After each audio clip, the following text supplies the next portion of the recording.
Why is this boy's mom crying? And why will you suffer this exact same fate now unless you do something?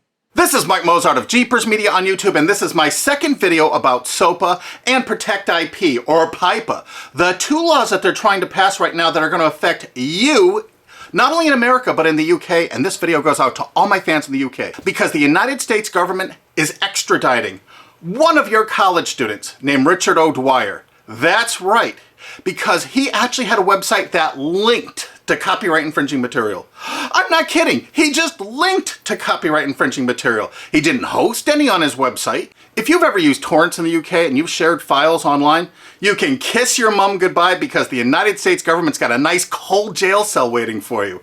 That's right, because they're gonna extradite you, fly you to the United States, and they're gonna imprison you for years. They're gonna start doing this to hundreds, thousands of people in the UK. We got prisons we're building here to hold you all. Do you know the United States imprisons a greater proportion of its population than any other country on earth? Do you know that the country that imprisons the next greatest proportion is Russia? You know how tough Russia is. We actually imprison 20% more of our population than Russia. We are #1 in the world at imprisoning our population. And we want to start imprisoning the UK population. We got to grow those numbers. Look how our numbers have grown in the last few years. Why would our numbers jump so exponentially? Why would our numbers jump so?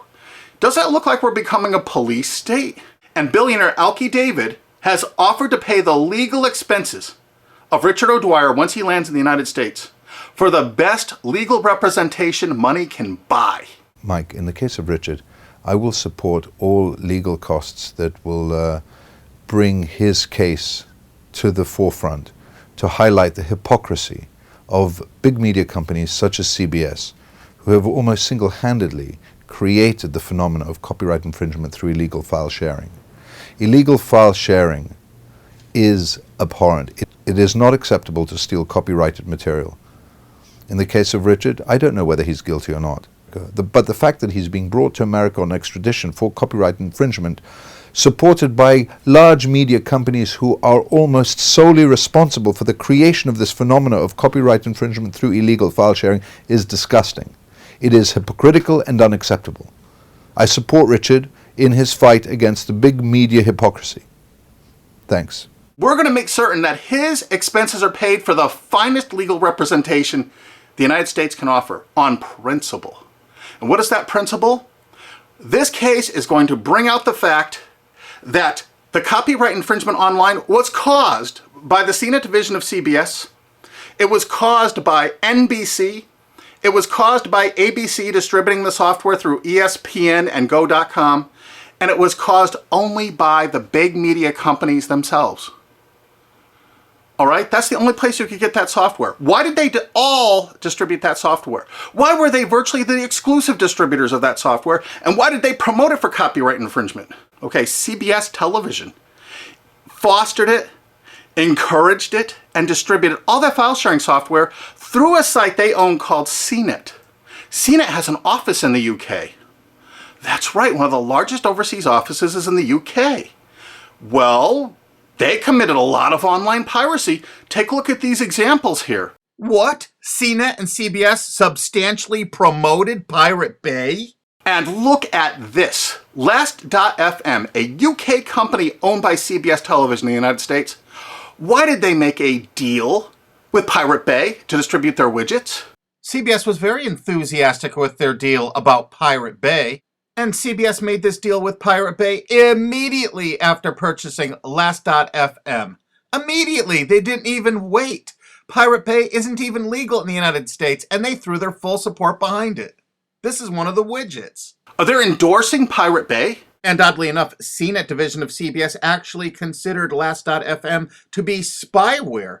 Were they using these widgets to actually spy on Pirate Bay to take them down? It seems possible, since it was widely reported about that time period, that CBS was turning over user data to the RIAA from Last.fm. Or maybe it was just because CBS was actually distributing and promoting one of their new shows called Pirate Master in 2008. This is reported by Torrent Freak. And they actually had links right to torrents to download this show. And this is on CBS's own website. Of course, this is one of CNET CBS's proud offerings, the Pirate Bay Search Download. This allowed you to actually cruise all the popular sites without actually going there, so you could download tons of pirated media illegally. They even say that in this download. Of course, it's downloaded right from CNET's own servers. Even though CNET was offering this in 2010, they've taken it down because we squealed. But look how it came up in Google searches. Why did it come up pirated books downloads if you search pirated books? Why did it come up pirated movies downloads if you search that? Their search engine optimization featured the words pirated and pirating. Of course, the CBS CNET staff couldn't write enough glowing articles and reviews about how much they loved Pirate Bay, how much terrific material was there, all for the taking. Notice the editor's 4-star review and the coveted, we recommend this add-on to all users. Look at this. They had LimeWire.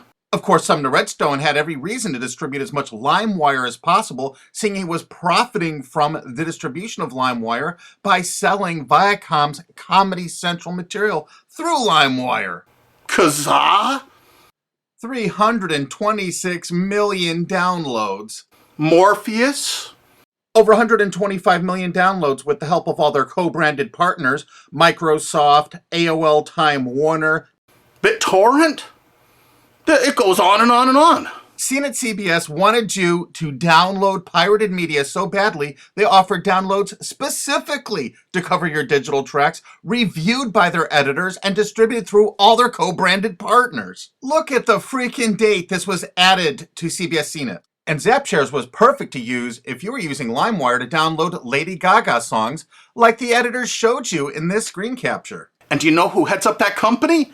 Sumner Redstone, one of America's richest men. And you know what you're going to do?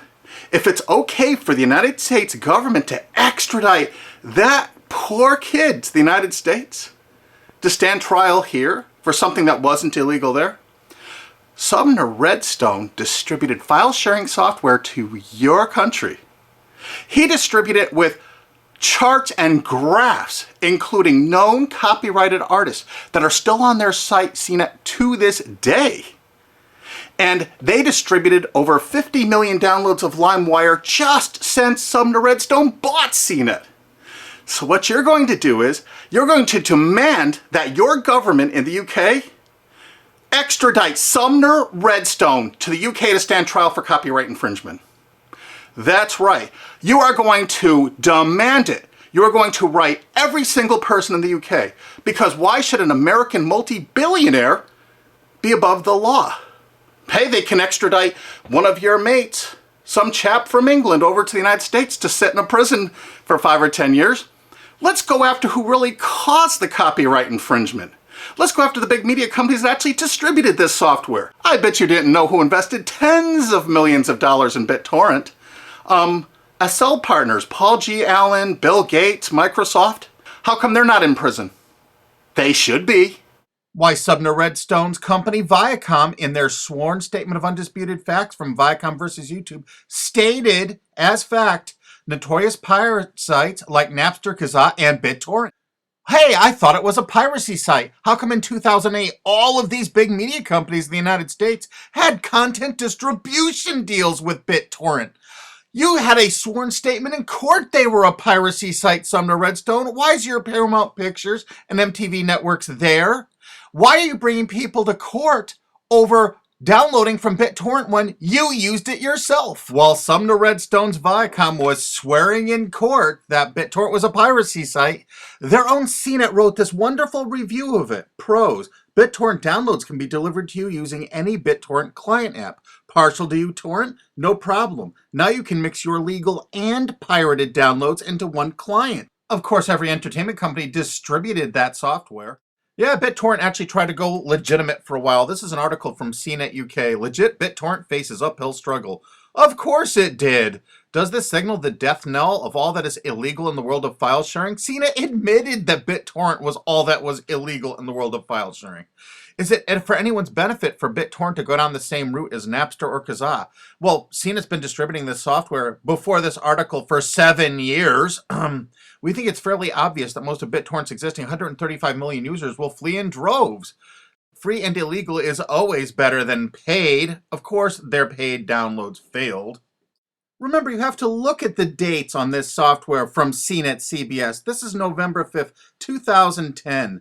Mega Upload Super Search. So you don't even have to use a search board. It actually scans through Mega Uploads. CNET staff reviewed it and recommended it. Of course, CNET CBS loved Rapid Share. Look at this, date added August 19th, 2008 when CBS owned it. The editors reviewed it and loved it. This particular little item lets you search Rapid Share with a special bot so you would never have to use an external site, downloaded right from their own servers. The CNET division of CBS offered dozens and dozens of BitTorrent toolbars, allowing you to search the different sites such as Pirate Bay, Torrent Spy, ISOHunt, without leaving the comfort of your own desktop or having to look at their advertising. They actually let you search it without going there. Here's another one of those torrent searchers CBS CNET offered.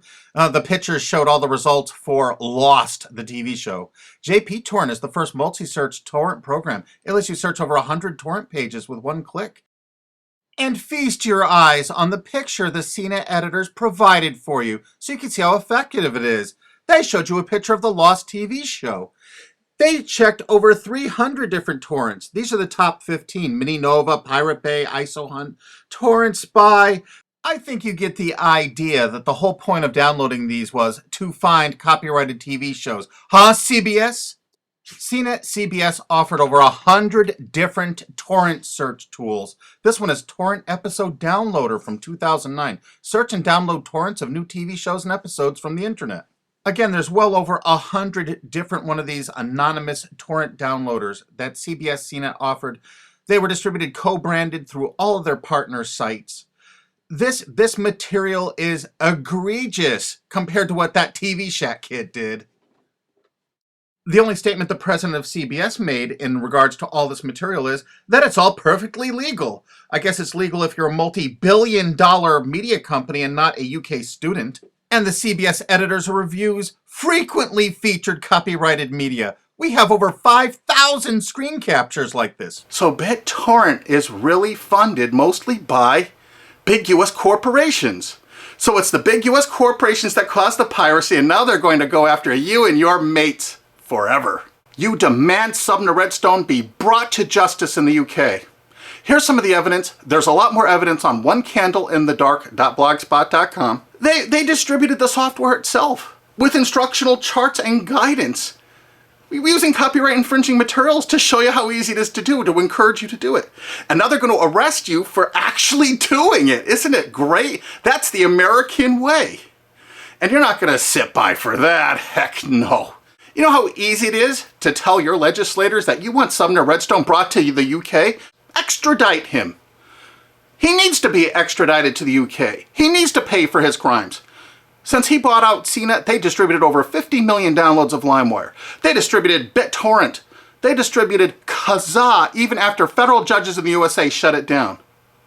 They want to keep file sharing going so they can write these laws so they can control the world and control you in the UK. You think they're getting off scot-free? Hell no. You extradite Sumner Redstone to your country and you try him for copyright infringement. And there's people that are going to say, hey, this kid Richard O'Dwyer from the UK made like thousands of quid from this little deal he had. Thousands of dollars.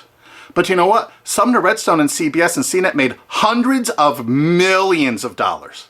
Hundreds of millions. How come they're not being extradited to the UK? They need to be. But the UK has one decision they need to make it right now. Are they representing their own people? Or are they representing the big corporations of America? If they're representing the corporations of America, fine. You've lost.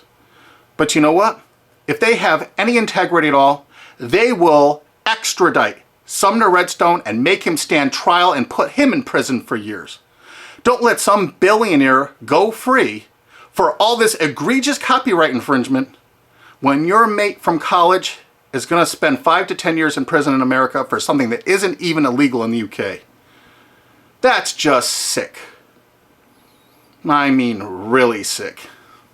And you share this video with every single friend you have. You send it on Twitter, you put it on Facebook, you download this, you re-upload this video all over the internet. You make certain the world sees this video.